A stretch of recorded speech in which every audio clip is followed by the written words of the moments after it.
So in the previous module we discussed alternating series and its convergence. तो इस module में हम देखेंगे कि अगर कुछ alternating series आपको given हो तो उसकी हम convergence जो है वो कैसे प्रूव कर सकते हैं. तो चलें एग्जाम्पल नंबर 1 से स्टार्ट करते हैं. तो एग्जाम्पल नंबर 1 ये है कि determine whether this alternating series -1 raise to power n + 1 divided by 1/n converges और डाइवर्जेस. ये वही है जो हमने पहले भी डिस्कस किया था जिसको हम कह रहे थे अल्टरनेटिंग हार्मोनिक सीरीज़. तो इसको हम उस टेस्ट की मदद से जो हमने प्रीवियस मॉड्यूल में देखा था उससे हम डिस्कस करेंगे. तो यहाँ पर आप देखें कि जो टर्म है सीक्वेंस की यानी कि bn वो 1/n है. अब यहाँ पर क्योंकि 1/n ग्रेटर दैन 0 होता है for all n greater than equal to 1, तो यहाँ पर जो पहली कंडीशन है वो सेटिस्फाइड है. इसके अलावा आप यहाँ पर आप देख सकते हैं कि जो टर्म्स हैं वो डिक्रीज़ होती है यानी कि एज n इंक्रीजेज, तो ये डिक्रीजिंग सीक्वेंस है. नाउ अब हमने सेकंड कंडीशन क्या चेक करनी है कि लिमिट क्या है when n approaches to infinity, वो किसके बराबर आना चाहिए, 0 के बराबर आना चाहिए. So limit n approaches to infinity 1/n, clearly ये 0 के बराबर होता है. तो हम कह सकते हैं कि the conditions of the alternating series test are satisfied. यानी पहली कंडीशन क्या है, वो डिक्रीजिंग होना चाहिए, और दूसरी जो हमारे पास कंडीशन है वो लिमिट जो है इन्फिनिटी पर वो 0 के बराबर हो. So hence the series converges. Now move on to the example number 2. Determine whether the alternating series -1 raised to power n plus 1 into n plus 1 divided by n, क्या ये कन्वर्ज कर रहा है या डाइवर्ज कर रहा है. सो सबसे पहले हम देखेंगे कि यहाँ पर कि ये जो गिवन सीक्वेंस है ये डिक्रीजिंग है या नहीं है. जो फर्स्ट कंडीशन है हम उसको हम देखते हैं. अब यहाँ पर जो हमारे पास nth टर्म है यानी कि an वो बराबर है n + 1 डिवाइडेड बाय n, और क्लियरली ये पॉजिटिव टर्म है. नाउ अब हम इसका आप डिफरेंस लें an + 1 माइनस an, यानी अगर इसका डिफरेंस जो है वो लेस देन 0 हो तो वो डिक्रीजिंग होगा. सो an + 1 माइनस an किसके बराबर होगा, n + 2 divided by n + 1 minus n + 1 divided by n. इसको अगर आप सिंप्लीफाई करें और देखेंगे कि इसका जो आंसर है वो आंसर आएगा आपका -1 divided by n into n + 1. Now ये जो डिनोमिनेटर में जो टर्म आ रही है n into n + 1, this is clearly positive for every n greater than equal to 1. So इसका मतलब ये है कि -1/n into n + 1 less than 0 है. So eventually an + 1 minus an is less than 0. So we can say that an + 1 is less than an, यानी कि जो next term है वो प्रीवियस टर्म से क्योंकि छोटी है. सो इसका मतलब है कि the sequence is strictly decreasing. Now second condition हमने चेक करना है. सेकंड कंडीशन क्या है कि लिमिट जो है वो किसके बराबर होना चाहिए, 0 के बराबर होना चाहिए. लेकिन यहाँ पर आप देखेंगे कि जब लिमिट अप्लाई करेंगे n approaches to infinity n divided by n + 1, तो वो 0 को अप्रोच नहीं करता.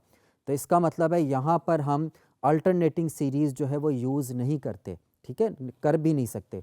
सो instead we use divergence test. Divergence test को देखते हैं हम, क्या ये सीरीज़ डाइवर्ज तो नहीं कर रही. तो उसके लिए हमें क्या एवेल्यूएट करना पड़ेगा, हमें ये चीज़ें फाइंड आउट करनी पड़ेंगी. Limit n approaches to infinity -1 raise to power n + 1 n divided by n + 1. तो अगर तो ये 0 के बराबर ना आए तो हम कहते हैं कि ये जो सीरीज़ है ये डाइवर्ज कर जाएगी. तो उसके लिए हम देखते हैं कि इसकी लिमिट क्या आती है. तो लिमिट फाइंड आउट करने के लिए दो चीज़ें चाहिए हमें. एक तो हो सकता है n जो है आपका इवन हो या n आपका ऑड हो. सो if n is even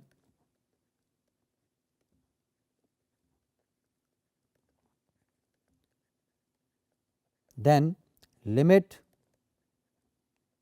n approaches to infinity -1 raised to power n + 1 into n divided by n + 1. अब देखें n क्योंकि इवन है तो ये जो पावर है -1 की n + 1, क्योंकि ये ऑड हो जाएगा तो ये इसका आंसर -1 आ जाएगा. तो माइनस को हम बाहर रख देते हैं, -1 को. So limit n approaches to infinity n divided by n + 1.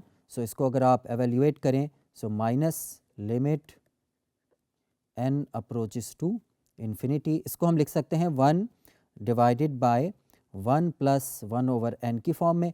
Now जब आप लिमिट अप्लाई करेंगे तो ये वाली जो टर्म है 1/n ये 0 हो जाएगा. तो ये जो फाइनल आंसर आएगा आपका -1. So clearly it is not equal to 0. Now लेकिन एक और केस हमें देखना पड़ेगा अगर n जो है वो आपका ऑड हो जाए. So if n is odd then limit n approaches to infinity -1 raise to power n+1 n divided by n+1, ये बराबर होगा limit n approaches to infinity n divided by n+1। देखिए -1 की पावर जो n+1 है, क्योंकि ये n+1 इवन हो जाएगा, अगर n ऑड है तो यहाँ पर -1 जो है वो +1 में चेंज हो जाएगा, और यहाँ पर आप जब इसका लिमिट कैलकुलेट करेंगे तो ये 1 है। सो इन बोथ केसेस आप देख सकते हैं कि जो लिमिट है वो इक्वल टू 0 के बराबर नहीं है। तो डाइवर्जेंस टेस्ट ये कहता है कि अगर limit n approaches to infinity 0 के बराबर नहीं होता तो जो हमारा सीरीज़ है वो डाइवर्ज करेगा। तो इवेंचुअली तो कन्वर्जेंस है इसकी फेल हो गई है। नाउ एग्जांपल नंबर 3 हम देखते हैं कि determine whether the alternating series converges और डाइवर्जेस। यहाँ पर bn जो है उसको हम ले सकते हैं n+3 divided by n into n+1। अब यहाँ पर डिफरेंस कैलकुलेट करें, वही डिक्रीजिंग या इंक्रीजिंग जानने के लिए कि bn+1 माइनस bn क्या है। तो इसको जब आप एवेल्यूएट करेंगे तो इसका जो फाइनल आंसर आएगा वो आपके सामने लिखा हुआ है -n-6 divided by n into n+1 into n+2। अब जो न्यूमरेटर है उसकी वजह से ये क्लियरली ये जो टर्म है ये लेस दैन 0 है। सो हम कह सकते हैं कि ये जो सीक्वेंस है ये डिक्रीजिंग सीक्वेंस है। Also calculate the limit now, limit n approaches to infinity bn वो बराबर होगा 0 के, जैसे कि आपके सामने ये कंप्यूटेशन शो हो रही है। सो यहाँ पर हम देख सकते हैं कि bn जो है वो ग्रेटर दैन 0 भी है, डिक्रीजिंग भी है, और इसकी जो लिमिट है वो 0 के बराबर है। So by the alternating series test the series converges. Now यहाँ पर स्टूडेंट्स आपके लिए चेक पॉइंट है कि determine whether this series converges और डाइवर्जेस। तो जैसे हम प्रीवियस एग्जांपल में कर रहे थे, बिल्कुल इसी तरह से इस क्वेश्चन को भी आप लोगों ने सॉल्व करना है।